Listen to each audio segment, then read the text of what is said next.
1er juin 2020, l'essence de la fête des moissons juvéniles, fait par Babani Baba, frère Ademola Boladi Samuel. Nous remercions Dieu pour cette opportunité. Nous remercions Dieu pour ce jour.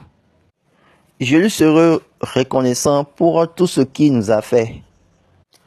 Aujourd'hui, c'est un jour, l'un des jours spéciaux pour cette apparition.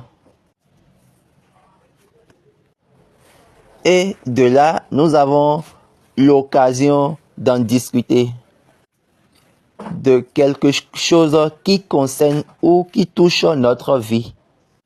Quand je dis quelque chose qui touche sa vie, qui touche la vie, je suis en train de dire que c'est un sujet qui nous concerne, nous, tant que individuellement et collectivement. La fête des moissons juvéniles. Que Dieu nous aide et nous sauve. En toute vérité, ou en vérité, Dieu a sa propre manière dès le commencement, dès le début. Il sait ce qu'il veut et il sait comment il va faire pour avoir ce qu'il veut. Plutôt comment il veut cette chose pour qu'elle soit. Dieu connaît exactement comment l'homme sera et quel choix serait pour lui. Et de là, il a décidé, je ferai certaines choses dans la volonté de mon Père. Il a créé l'homme. Il n'a pas créé l'homme comme un enfant, mais il a créé l'homme comme un homme. L'homme est venu comme un homme. Mais en Dieu, il y a quelque chose qui n'hésiterait de voir pour toutes les choses qu'il a créées. La seule chose ou les deux choses pour lesquelles il n'a pas dit assez de choses. Donc les deux choses sur lesquelles il n'avait pas trop parlé, c'était la lumière et l'étendue. On a dit, Dieu a vu que la lumière était bonne.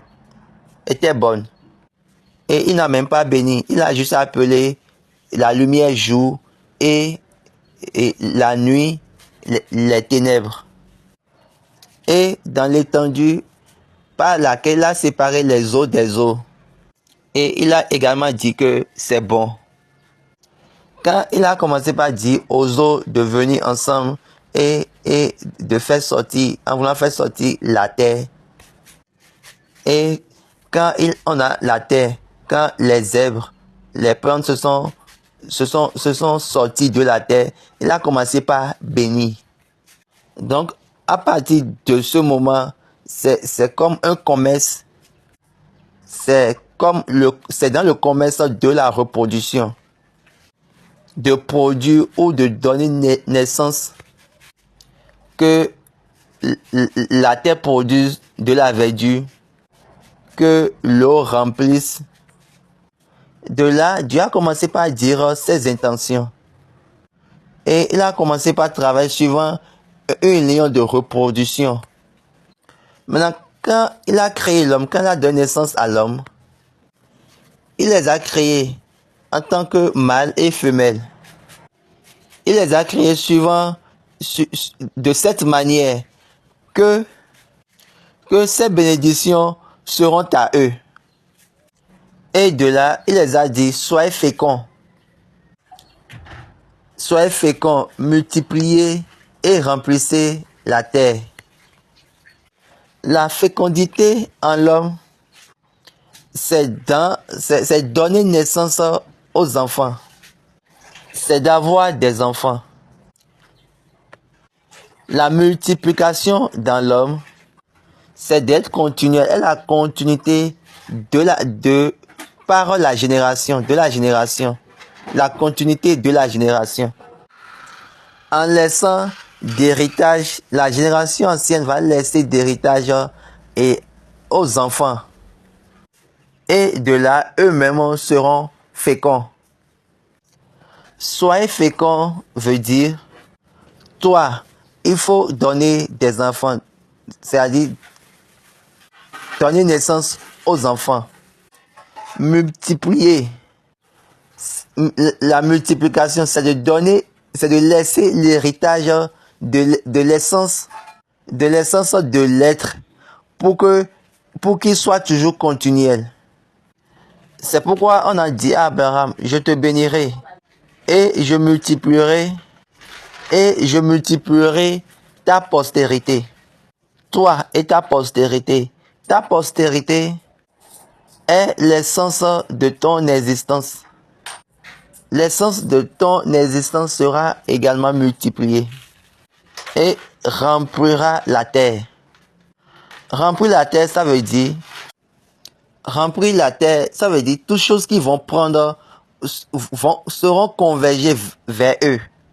Remplir la terre, c'est-à-dire faire que l'environnement, la nature soit beau. Donc il faut façonner l'environnement ou la nature pour qu'elle soit belle. Mais ce que aujourd'hui nous allons nous concentrer sur la fécondité et la multiplication. Ce thème a commencé quand Dieu veut enlever l'homme dans la main du diable ou du mal. Donc Dieu a décidé de réprimander le diable et il a dit à la femme, il a dit, je mettrai inimitié entre toi et la femme, entre ta postérité et sa postérité. Celle-ci t'écrasera la tête et tu lui briseras le talon. Donc là, Dieu est en train de se focaliser sur la multiplication, sur l'essence multiplicative de la femme. Mais ceci a rendu le diable confus.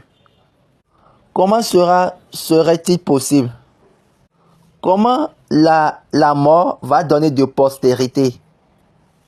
Ou comment la mort va donner de naissance aux enfants? Donc de là, les ténèbres ont choisi d'attaquer tous les enfants naissants. Donc les premiers enfants, il y a Caïn et Abel. Ils ont reçu l'instruction de Dieu et ils ont amené des sacrifices ou des actions de grâce. Donc, un a reçu la faveur de Dieu et l'autre non. Et l'autre la défaveur de Dieu. Donc de là, quelqu'un qui est Caïn, lui l'a tué son second qui est Abel. Et quand il a tué Abel, il a en même temps quitté la présence de Dieu. La fête des moissons juvéniles a commencé par Caïn et Abel.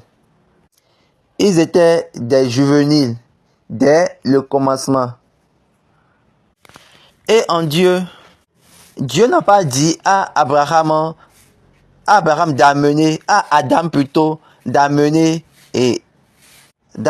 la moisson. Lisons Genèse chapitre 4, verset 3. Au bout de quelque temps, Caïn fit à l'Éternel une offrande des fruits de la terre. On a bien dit au bout de quelque temps. Baba disait le temps a commencé. Écoutez bien ce que Dieu a dit. Lisons Genèse 8, verset 12. Tant que la terre subsistera, les semailles et la moisson, le froid, la chaleur, l'été, l'hiver, le jour et la nuit ne cesseront point. Donc là, vous allez savoir que les choses ont leur temps. Mais également, la semence ou la semence aussi, ou la postérité aussi a son temps. Donc, au temps de la graine, qu'est-ce qui s'est passé? Au bout de quelque temps, Caïn fit à l'Éternel une offrande. Donc là, il y a la moisson.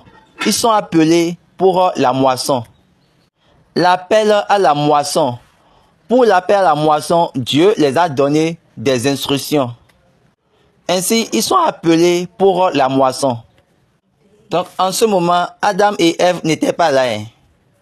Si vous vous rappelez bien, ils se sont croisés encore et puis ils ont donné naissance à Seth. Donc, en ce moment-là, Adam et Ève n'étaient pas encore morts. Donc, et c'est après, si vous vous rappelez bien, ils ont donné naissance à Seth. Donc, au bout de quelque temps, Dieu a appelé vite les enfants pour la moisson.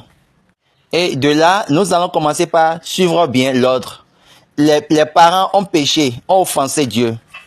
Regardez la mentalité de la femme quand elle a donné naissance à Caïn. Exode 4, verset 1. Excusez, Genèse 4, verset 1. Adam connut Ève, sa femme. Elle conçut et enfanta Caïn et elle dit, j'ai formé un homme avec l'aide de Dieu. Elle enfanta encore son frère Abel. Abel fut berger et Caïn fut laboureur.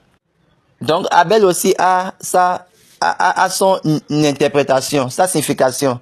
Regardez, pour Caïn, Ève a dit, j'ai reçu un homme de Dieu, à l'aide de Dieu. Ça, c'est l'interprétation de Caïn. Et regardez cette chose. La personne qu'on a appelée l'homme de Dieu, il est devenu maintenant l'homme du diable. Quand on était à l'école, on nous enseignait qu'il y a les jumeaux. Même s'ils sont des jumeaux, ils ne sont pas les mêmes choses. Et disons, est-ce que c'est pour cette raison qu'ils n'ont aucune mentalité pour Abel? Mais ils ont dit à Caïn, j'ai reçu un homme de Dieu. Donc ils ont reçu un premier homme de Dieu. Et ça, ce n'est pas le thème que je veux développer maintenant. Ève a dit, j'ai reçu un homme de Dieu. Et dans le processus du temps, donc avec le temps, Caïn fut laboureur, c'est-à-dire il travaille la terre. Mais Abel fut berger. Donc Abel gardait les troupeaux. Caïn travaille la terre.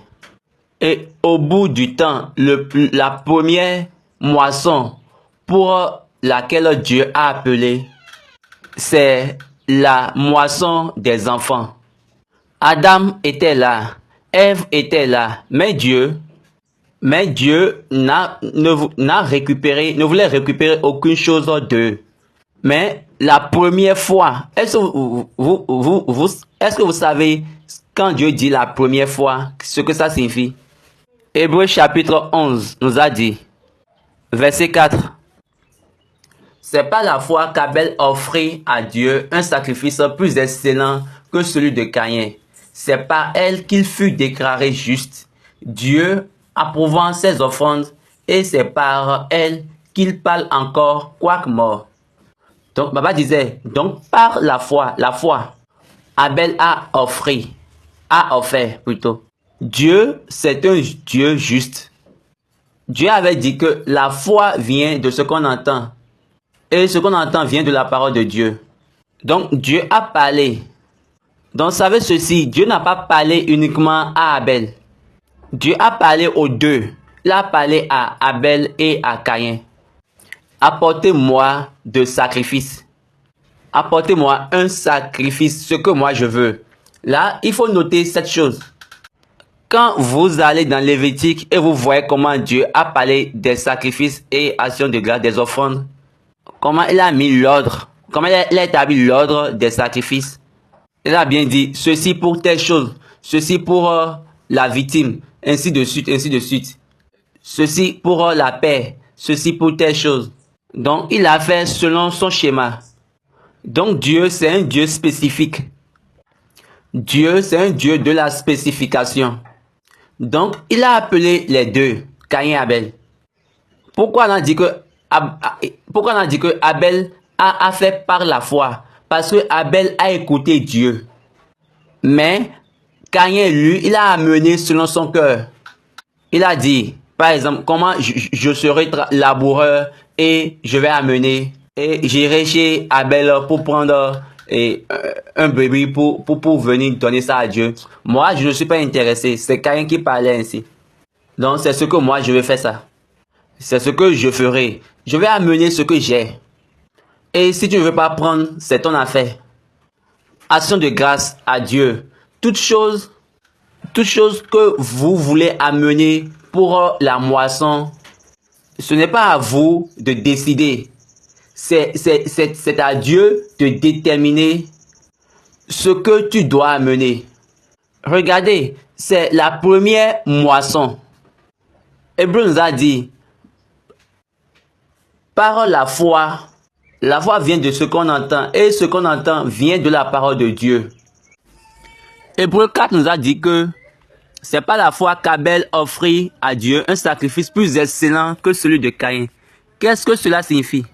Donc, quand Caïn a amené ce qu'il veut à Dieu, Dieu a regardé bien la chose et a dit, ça c'est ton problème, ce n'est pas mon problème.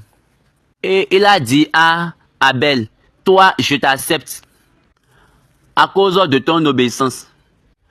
À cause de ton obéissance, moi j'accepte ton sacrifice. Et il a dit à Caïn, toi je te déteste à cause de ta désobéissance. Et de là, ton sacrifice n'a aucune valeur devant moi. Donc, le diable a utilisé cela comme il a échoué à un test. Donc, je suis que il n'y aura pas de postérité pour toi. Et de là, il a fait que Caïn a tué Abel. Il a fait que Caïn tue Abel. Et de là, Caïn a quitté la présence de Dieu. Et de là, la multiplication d'Adam a pris fin. Et après cela, Dieu a encore donné grâce à Adam et Ève d'avoir un autre enfant. Et c'est de là ils ont donné naissance à Seth. Maintenant, quelle est l'interprétation de Seth? Lisons Genèse 4, verset 25. Adam connut encore sa femme. Elle enfanta un fils et l'appela du nom de Seth. Car, dit-elle, Dieu m'a donné un autre fils à la place d'Abel que Caïn a tué. Donc, la version anglaise a parlé de la postérité ou de la graine. Donc, elle va dire, après avoir conçu Seth, Dieu m'a donné une autre postérité ou graine à la place d'Abel. Donc, ça dit que le principe de Dieu qui parle de la multiplication, je vais te multiplier et ta postérité aussi sera multipliée. Donc, l'intention de Dieu était, je vais multiplier l'obéissance. Donc, l'intention de Dieu est celle-ci, ça devient une graine ou une postérité quand il y a l'obéissance. Mais quand il n'y a pas l'obéissance, c'est-à-dire quand il y a la désobéissance, ça devient quelque chose. Moi, je ne sais même pas comment je vais l'appeler. Donc, c'est une graine ou une postérité quand il y a l'obéissance. Est-ce que vous comprenez? Est-ce que vous voyez?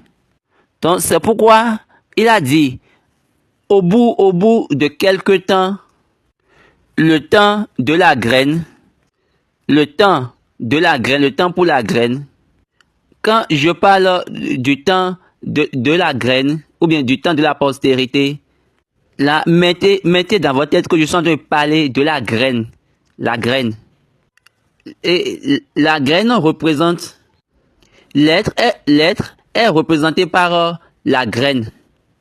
Lisons Jean chapitre 12. Jésus s'est représenté lui-même comme une graine. Excusez, comme la graine. Jean 12, verset 24.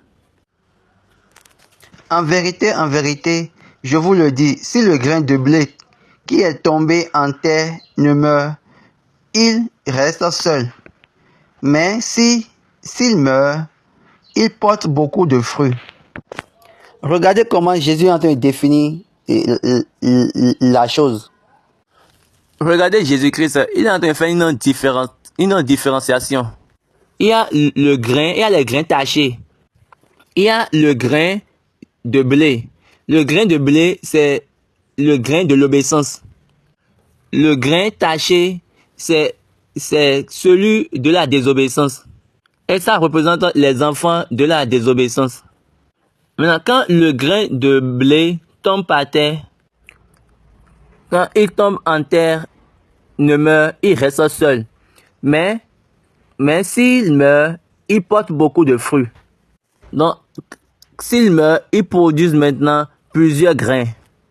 Et c'est à cause de ces raisons que la femme a dit que Dieu m'a encore donné une autre postérité ou un autre grain.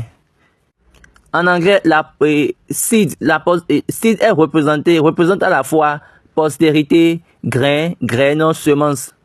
Donc la femme a dit, oh, Dieu m'a donné un enfant à la place du premier, d'Abel. Donc le grain de l'obéissance, lequel est Abel. C'est pourquoi on a dit, par la foi, Abel. Relisons Hébreux 11, verset 4. C'est par la foi qu'Abel offrit à Dieu un sacrifice plus excellent que celui de Caïn, par lequel il fut déclaré juste. Donc il est devenu un homme droit, un homme juste. Dieu a testé son offrande. Et à travers ce témoignage, même s'il meurt, il parlera encore. Et Baba dit, oh mon Seigneur, regardez son témoignage en présence de Dieu.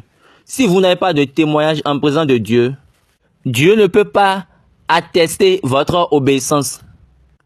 Dieu ne pourra pas témoigner votre obéissance. En sa présence. En sa présence, tu es mort. Tu es déjà mort, même si tu vis. Mais tant que il te rend un témoignage par ton obéissance, et relisez bien la partie, c'est par elle qu'il parle encore, quoique mort. On est en train de chercher la moisson des enfants, la moisson juvénile. Est-ce que vous comprenez les choses? Est-ce que vous êtes sûr que vous avez un témoignage qui montre que vous êtes obéissant, un témoignage de l'obéissance? Parce que la première chose que Dieu recherche à la fête des moissons juvéniles est l'obéissance. Et de là, il a fait à Abel, il a amené à Abel de devenir maintenant l'enfant ou un enfant ou un jeune ou un juvénile qui a du grain, à travers qui on va maintenant faire sortir la postérité. Je vous dis, vous les hommes, vous êtes représentés par la graine, par le grain. Donc Jésus a divisé le grain en deux, a divisé la postérité en deux. Il y a la postérité de l'obéissance et la postérité de la désobéissance. Il y a le grain de blé et le grain des taches, le grain taché. Le diable est resté dans ce même voyage et il a dit que aucune postérité ne sera trouvée ou n'existera devant Dieu. Donc au début, il a utilisé Adam. Après, il a utilisé Caïn qui a tué Abel. Maintenant, continuons. Quand Adam a donné naissance à Seth, qu'est-ce qui s'est passé? Genèse 4. Seth eut aussi un fils et il l'appela du nom d'Enoch. C'est alors que l'on commença à invoquer le nom de l'Éternel. Donc c'est au temps d'Enoch qu'on a encore recommencé par évoquer le nom de l'Éternel. Est-ce que vous voyez? Quand la postérité de l'obéissance donne naissance à des enfants, ces enfants appellent le nom de Dieu.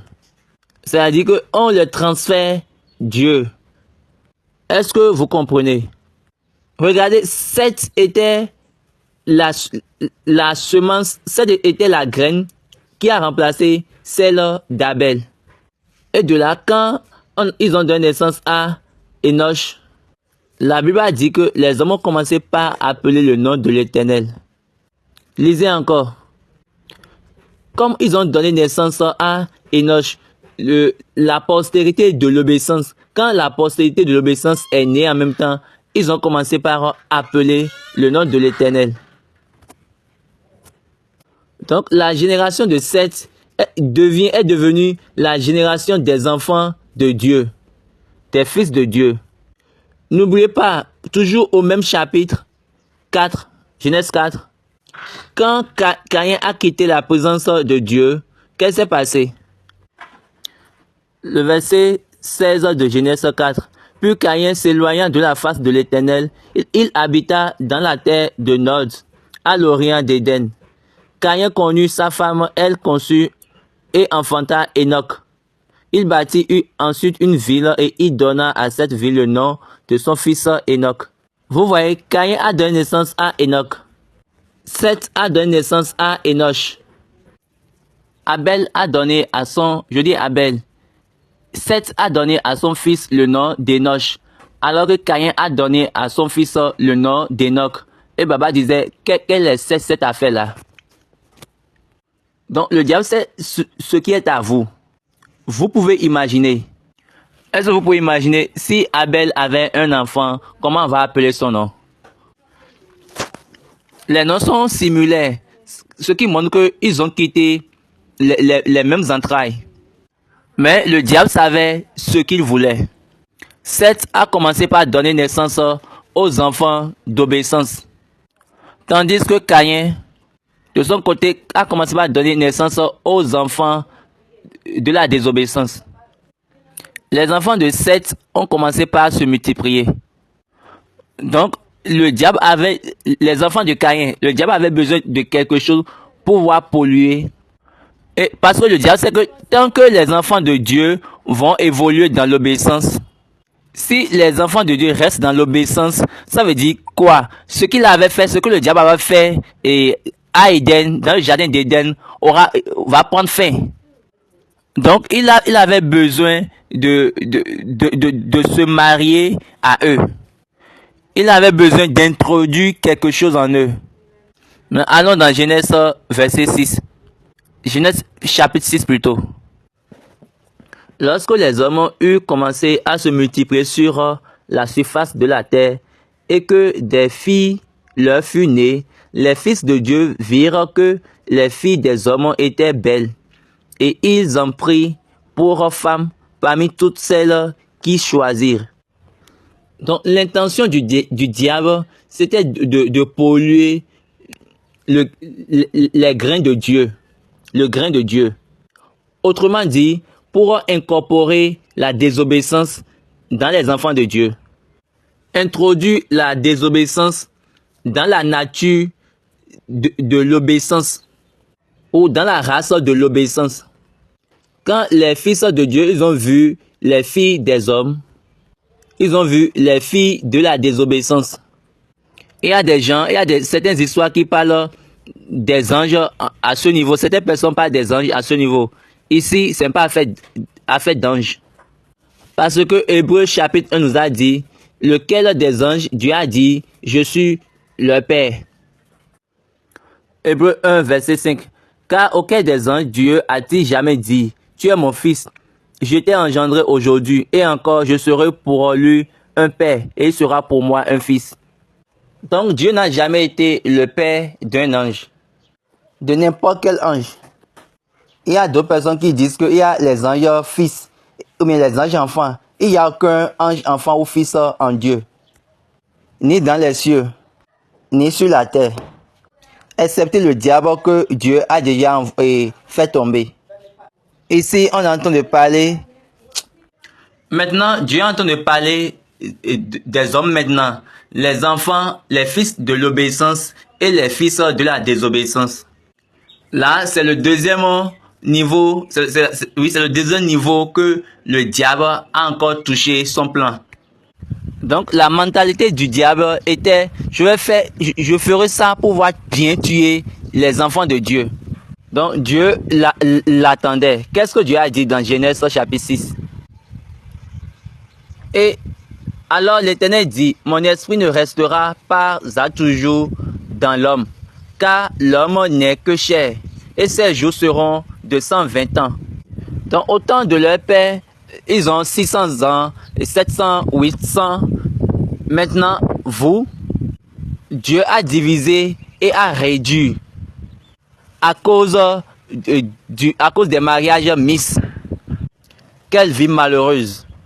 Ça, c'est encore une autre intention du diable. Donc, l'intention de Dieu, c'est de tuer l'homme. Donc, il avait reçu et il a tué un homme. Donc, lui, il pense que quand il va tuer l'homme, il n'y aura plus d'homme. Donc, il y aura plus d'hommes sur la terre. Donc, Dieu a dit, d'accord, il n'y a pas de problème. Je vais te montrer qu'il y a vraiment Dieu. Donc, la décision du Satan est celle-ci. Il a dit, j'ai besoin de confondre la postérité de Dieu. Et de là, je vais commencer par hériter Dieu. Je vais commencer par mettre Dieu en colère. À travers la désobéissance. Et de là, quels que soient les problèmes, Dieu a commencé par confondre, Dieu a commencé par chercher et des arguments pour pouvoir s'en sortir des problèmes.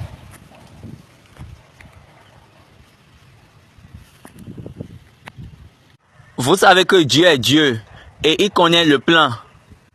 Donc Dieu comprenait déjà le plan. Donc il disait que moi, j'ai pas besoin de me fâcher trop contre vous. Donc Dieu disait que je me rappelais que j'ai dit qu'ils sont justes. Donc ils ne pourront plus trouver la malédiction. Ils ne seront plus maudits. Et le diable a dit, waouh. Et le diable a dit à Dieu, tu n'avais pas dit cela. Ce que tu dis maintenant, tu n'avais pas dit cela. Donc toi-même, tu as ta propre manière de faire. D'accord, il n'y a pas de problème. Et moi, je vais aussi continuer. Lisons maintenant. Le verset 4. Les géants étaient sur la terre en ce temps-là, après que les fils de Dieu furent venus vers les filles des hommes, et qu'elles leur eurent donné des enfants. Donc, Baba disait, donc là, il y a eu cross hybride. C'est-à-dire, ils ont croisé les ADN ou les gènes. Et vous allez savoir, quand il y a cross hybride des animaux, d'un animal plutôt, là, quand il y a ces genre de choses, vous allez constater qu'on observe la nature du vrai animal chez l'autre animal. Donc, il y a une cross hybride entre les hommes. Et Baba donne l'exemple, il peut y avoir cross hybride entre un lion et un chien. Si on le fait même jusqu'à la mort, on doit encore retrouver quelque chose du chien dans le lion.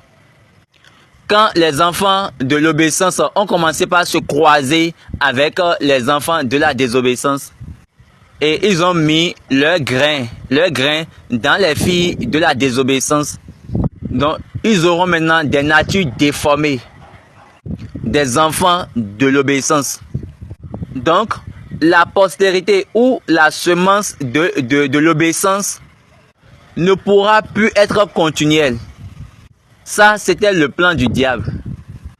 Quand Dieu a dit, je vais réduire le jour, et Dieu va commencer cela. Maintenant, Dieu a dit que ce n'est pas de cette manière, moi, je veux fonctionner. Et le diable a dit, d'accord, il s'est encore arrêté. Non, il les a encore laissés. Et maintenant, il les a laissés jusqu'à en Égypte. Maintenant, le diable est encore venu. Donc, le diable a laissé aussi son plan jusqu'à ce que les enfants d'Israël, et jusqu'au temps où les enfants d'Israël sont en Égypte. Lisons Exode 1, verset 7. Les enfants d'Israël furent féconds et multiplièrent, ils s'accrurent et devinrent de plus en plus puissants. Et le pays en fut rempli. Il s'éleva sur l'Égypte un nouveau roi qui n'avait point connu Joseph. Il dit à son peuple, voilà les enfants d'Israël qui forment un peu plus nombreux et plus puissants que nous. Alors montrons-nous habiles à son égard, empêchons qu'ils ne s'accroissent. Et que s'il survient une guerre, ils ne se joignent à nos ennemis pour nous combattre et sortir ensuite du pays. Le verset 15. Et le roi d'Égypte parla aussi aux sailles femmes des Hébreux, nommées l'une Shira et l'autre Puah. Donc après toutes ces souffrances, et Pharaon a touché maintenant ceux qui sont au service de la reproduction, de la multiplication. Il leur dit, quand vous accoucherez les femmes des Hébreux et que vous les verrez sur les sièges, si c'est un garçon, faites-le mourir. Si c'est une fille, laissez-la vivre. Papa dit, si c'est un garçon, tuez-le. Qu'est-ce que ça veut dire? C'est les garçons qui représentent la postérité, le grain. Donc Dieu m'a donné une postérité pour remplacer Abel. Donc c'est toujours la postérité de l'obéissance. Et ils ont donné naissance à Enoch. Et de là, l'homme a commencé par appeler le nom de Dieu. Quel est le problème là? Les fils de Dieu se sont mélangés avec les hommes, avec les filles des hommes. Et c'est de là tous les problèmes sont venus. Ce que le roi disait en ce moment, il est en train de faire sortir l'idée du diable. Le roi parlait selon l'esprit du diable. Il a dit, le diable veut que le diable veut tuer l'homme. Il ne veut plus une autre alternative. Il veut la mort de l'homme. Maintenant, Dieu l'a déjà enlevé. Dieu a déjà épargné cela. Maintenant, il est encore revenu pour dire, il faut tuer maintenant tout enfant, tout garçon. Est-ce que vous voyez le voyage des fêtes, de la fête des moissons juvéniles? La première fête des moissons juvéniles. La première fête qu'on a faite à Dieu, en honneur de Dieu, c'est la fête juvénile. Parce que c'est Adam et Ève qui étaient les parents. Et ils ont donné naissance à Caïn et Abel. Donc c'est eux la première assemblée, la première postérité au grain de l'homme en présence de Dieu.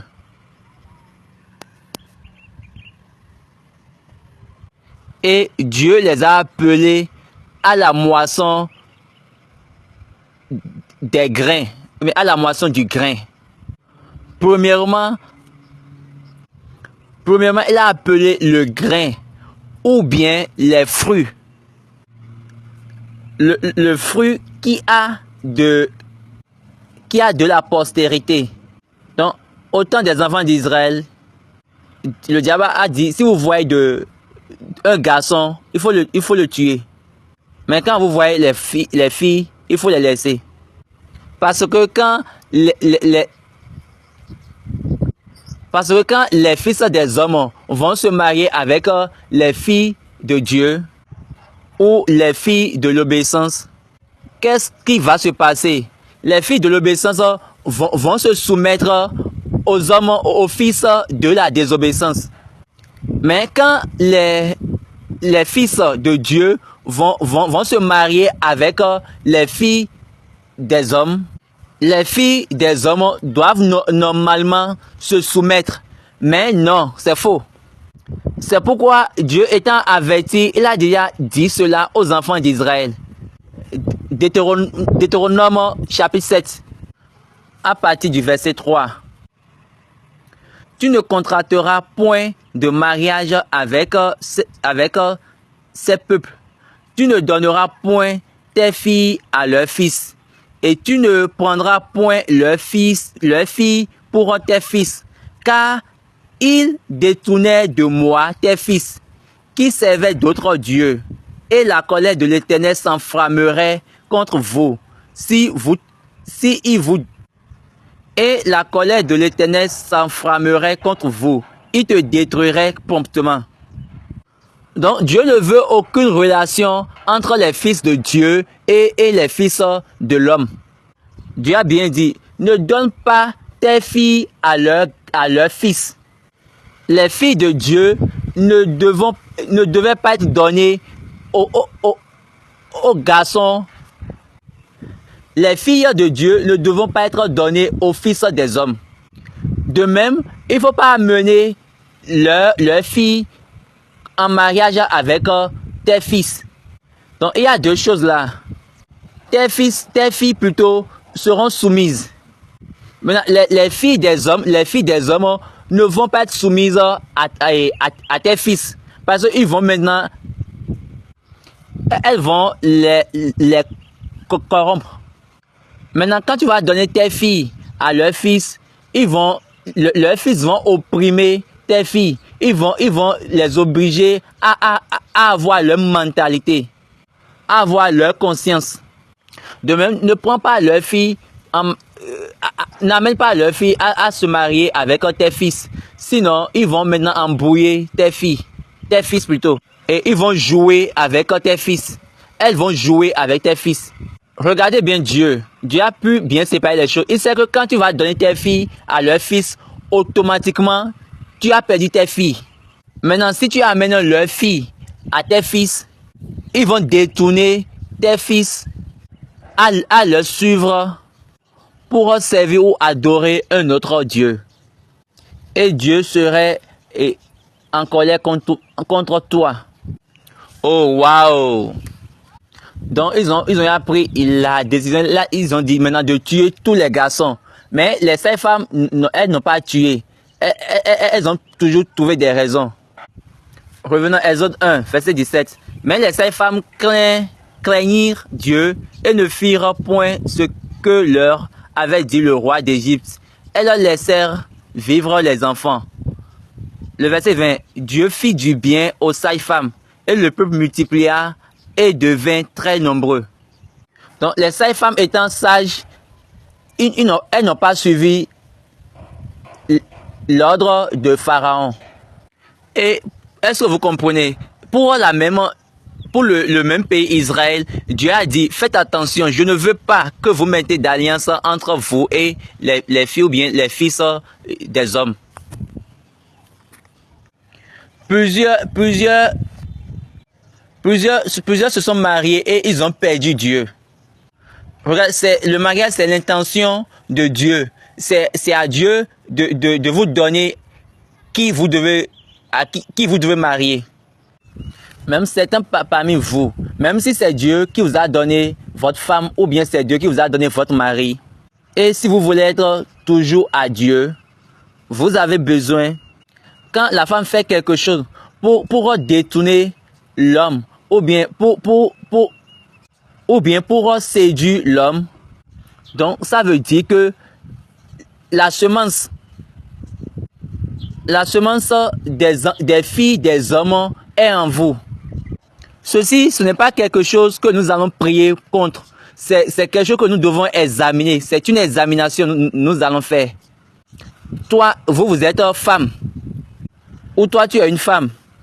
Et tu veux apprendre ton chemin. Ou bien tu veux détourner ton mari. Si Dieu t'a dit que celui-ci est ton mari, donc il faut pas chercher à le détourner. Il faut pas chercher à jouer avec son cœur et l'amener, ou bien il faut pas l'amener à faire ce que toi tu veux. Toi la femme, il faut juste le suivre. Ce n'est pas que tu vas m'aider pour une autre personne. Toi, tu es là pour m'aider. C'est ton devoir ça, pour m'aider. Pour aider ton mari. Donc en faisant cela, tu peux maintenant donner naissance aux enfants qui seront maintenant la postérité ou le grain de Dieu. La postérité de Dieu. C'est ce que Malachie a dit. Sinon, si vous faites ainsi, le diable va toujours tourner vers vous. Va toujours courir vers vous. Et c'est ça qu'il a fait à la femme. Donc il est revenu à dire quoi?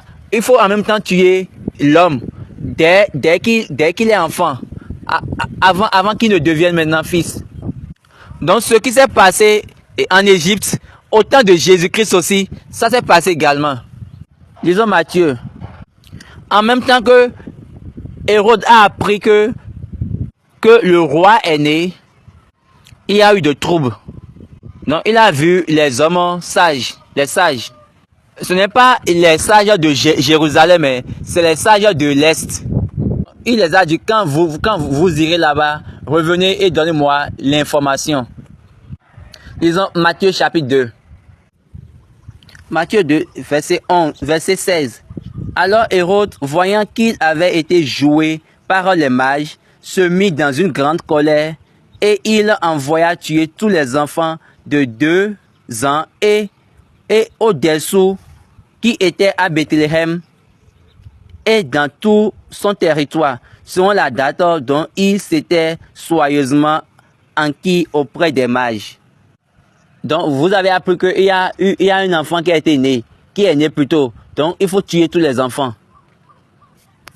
Donc, au temps d'Israël, il y a un dit quoi? De tuer tous les enfants. C'est supposé de tuer tous les enfants. Maintenant, de même, ici, au temps de Jésus-Christ, maintenant, il y a des enfants qui ont perdu leur vie. Donc, le nombre d'enfants tués est